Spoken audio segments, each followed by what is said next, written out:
Après une semaine d'arrêt des tirs des missiles et des sirènes en Israël, et surtout dans le centre du pays, comme à Tel Aviv où je vis, personnellement, je continue de me réveiller à 3 heures du matin.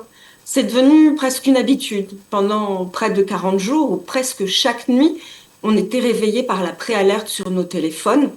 Le bruit, la vibration, cette montée d'adrénaline, tout cela, le corps l'a enregistré.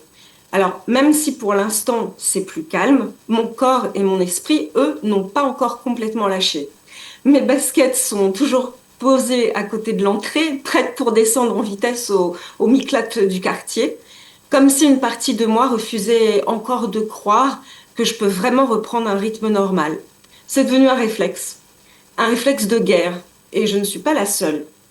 Beaucoup d'Israéliens vivent cela en ce moment. Même quand les sirènes s'éloignent, le stress, lui, met plus de temps à partir.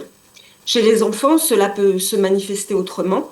Ils redeviennent plus collés à leurs parents, refusent de dormir seuls, peuvent régresser ou s'opposer davantage. Certains veulent garder la lumière allumée, d'autres ne veulent pas quitter la pièce où se trouve le papa ou la maman.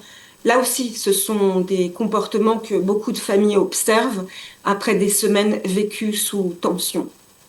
On croit souvent que le plus dur, c'est le moment de l'alerte. Et bien sûr, sur l'instant, il faut réagir, courir, protéger ses proches, vérifier son téléphone, écouter, anticiper. Mais ce qu'on comprend moins, c'est qu'après des semaines à vivre comme ça, le corps ne revient pas immédiatement à la normale. Il reste en état d'alerte. Il continue à surveiller, à attendre le danger. C'est ce qu'explique la psychologue clinique Milka Adret. Après une exposition prolongée à des menaces vitales, on peut rester en hypervigilance. On sursaute au moindre bruit, on dort mal, on mange moins bien, on se sent épuisé, même triste ou traversé par des crises d'angoisse.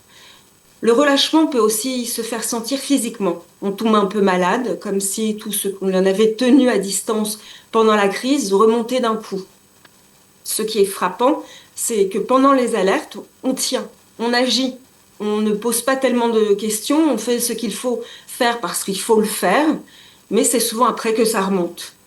Après, quand le silence revient un peu, que la pression baisse et que l'esprit commence enfin à réaliser ce qu'il a traversé. Alors, ne pas aller bien tout de suite n'a rien d'exceptionnel, chez les adultes comme chez les enfants. Il faut parfois un peu de temps pour redescendre vraiment. Le message là est clair. Ces réactions sont souvent normales face à une situation qui, elle, ne l'est pas. Alors, reconnaître ces réactions chez les enfants comme chez les adultes, c'est déjà permettre un retour plus progressif à notre équilibre mental et physique.